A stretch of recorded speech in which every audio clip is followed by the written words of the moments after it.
Okay. The New Day.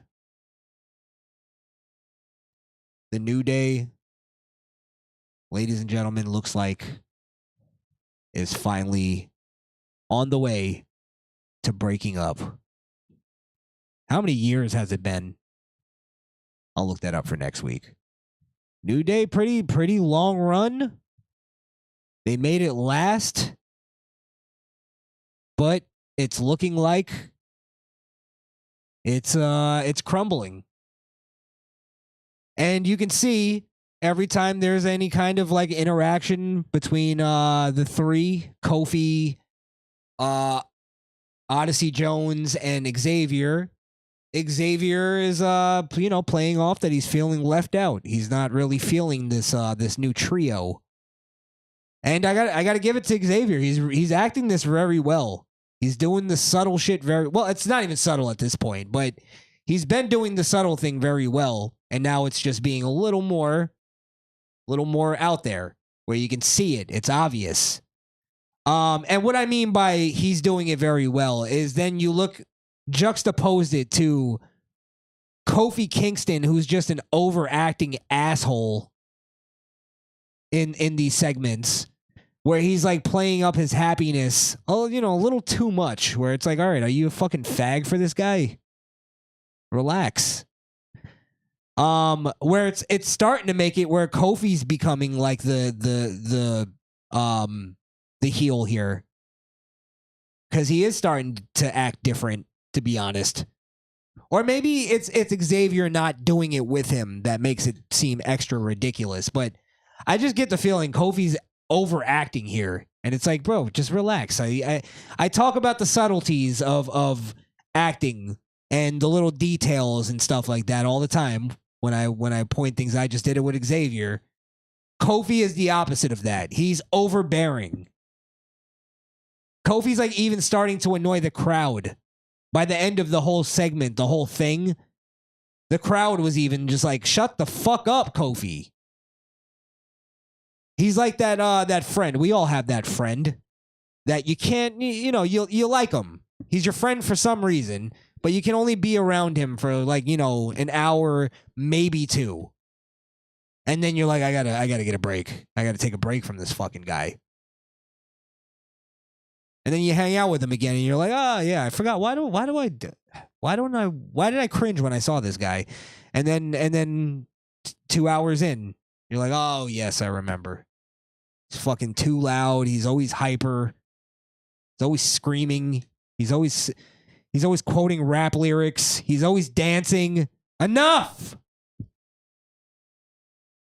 But yeah, Odyssey Jones. I don't know if this is his first Raw match, but I hear that. Shout outs to Platinum Ham. He told me that Odyssey Jones was drafted over to Raw about 2 years ago, and then he got put on the shelf. I don't know if he got injured. I don't know. I know nothing about this guy, to be honest. And he's a little too much of a flippy-do big guy. I think we have enough of those. How many fucking of those are we going to have? I just talked about Bronson Reed. I think it's all right if we have maybe one. I guess maybe two. You want to have a couple. All right, maybe three. Maybe three. I'll cut him some slack. So we'll give he's the black version. He's the black one. So he has that sort of avenue. But yeah, Odyssey Jones wins. He wins a match, against some jobber, I guess. And they start again celebrating, and Xavier looking uncomfortable to be there. Doesn't know quite where to fit in. And then Karrion Kross comes out. And Karrion Kross cut a pretty okay promo. It's okay.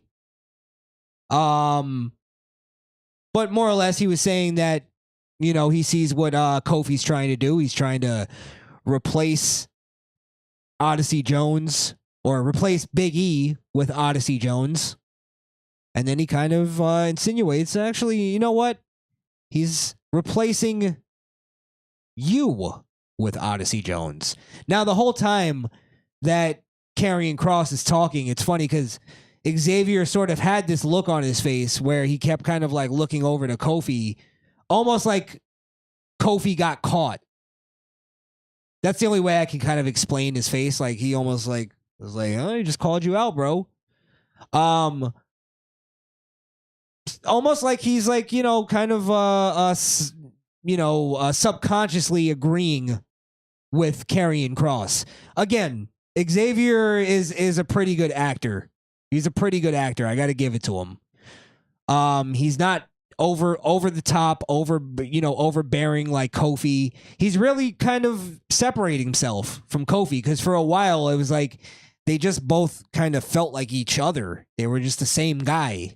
So now you really feel like Xavier's separating himself and becoming his own thing. And he's kind of showing like, I'm a little bit better than what they've been having me do. I can actually act.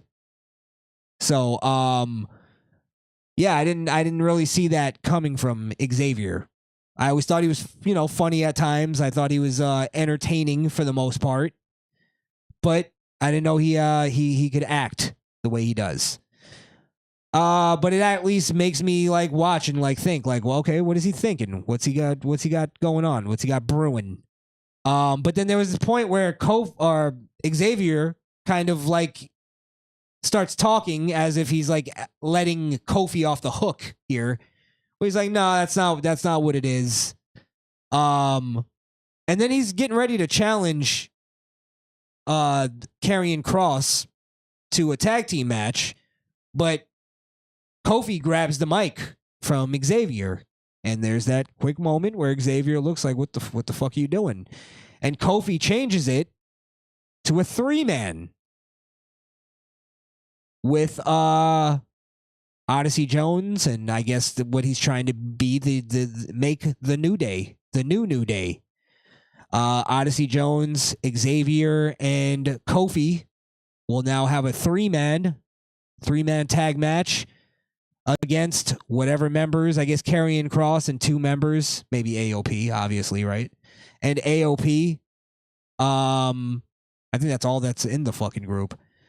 What are they gonna have? Paul Ellering jump in. But yeah. The Final Testament will take on Xavier, Kofi, and Odyssey Jones next week. And we'll see. Maybe there'll be more of an implosion. Maybe I guess if I can predict anything, they'll lose the match, Xavier and Kofi and Odyssey. And there'll be some kind of little shoving thing or some kind of showing of dissension between Kofi and Xavier. Maybe Xavier does the thing where he kind of walks off a little frustrated, and then Kofi's walking by, and I'm like, "Come on, man, what's the problem?" So, that'll be my prediction for this. It won't be a quick turning on Kofi. I don't think. It won't be a sudden turn. All right.